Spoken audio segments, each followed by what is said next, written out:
Don பில்சேரியன் ஒரு American influencer. அவர் நிறைய பேருக்கு தெரிஞ்சிருக்கும். அப்படி தெரியல அப்படின்னா இப்படி சர்ச் பண்ணி பார்த்தீங்க அப்படின்னா ஒரு இமேஜ் வரும். அந்த இமேஜை பார்த்தோன்னே உங்கள் மைண்டில் ஃபிக்ஸ் ஆகிடும், இந்த பர்சன் இப்படி தான் அப்படின்ட்டு.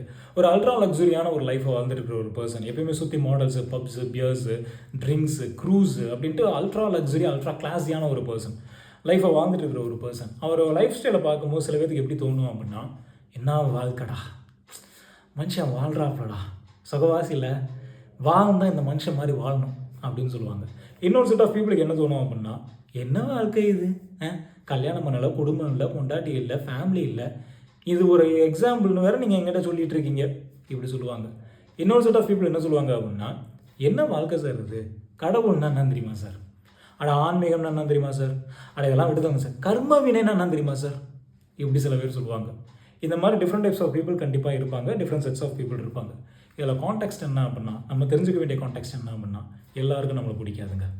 டெஃபினட்டாக எல்லாருக்கும் நம்மளை பிடிக்காது. இல்லை எல்லாருக்கும் என்னை பிடிக்கணும், அப்படி தான் நான் இருப்பேன் அப்படின்னா நீங்கள் நடிக்கணும். நீங்கள் நடித்தா மட்டும்தான் அது நடக்கும். ஆனால் ரொம்ப நாள் நடிக்க முடியாது பாஸ். ஒரு நாளைக்கு உங்கள் முகத்தில் கிழிச்சிடும்.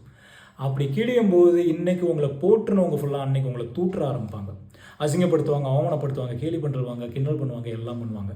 அன்னைக்கு அவங்களுடைய வெறுப்பை சம்பாதிக்கிறதுக்கு பதில் இன்னைக்கு உங்களுடைய ஒரிஜினாலிட்டியை, உங்களோட ரியாலிட்டியை காட்டி அவங்க வெறுப்பை சம்பாதிக்கிறீங்க அப்படின்னா அது எவ்வளவோ மேல். உங்கள் ஒரிஜினாலிட்டி, உங்கள் ரியாலிட்டி, உங்கள் ரானஸை பார்த்து 10 பேர் உங்களை விலைக்கு போகிறாங்க அப்படின்னா 2 பேர், அட்லீஸ்ட் 2 பேர் அந்த ஹானஸ்ட்டுக்காக, உண்மைக்காக உங்கள் கூட இருக்க மாட்டாங்க. அந்த உண்மை, அந்த நேர்மைக்காக 2 பேர் இருந்தாங்க அப்படின்னா அது யானை பலத்துக்கு சமம்.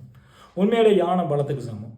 Never ever try to Impress others, never ever try to Impress others. அப்படி இம்ப்ரெஸ் பண்ணோம், எல்லாத்துக்கும் பிடிக்கிற மாதிரி தான் நான் இருக்கணும் அப்படின்னா உங்களை நீங்கள் இழக்க ஆரம்பிச்சிருவீங்க. You will lose your originality. You will lose your originality. Once again I'm saying, you will start hate yourself. You will start to hate yourself. So never ever try to impress others.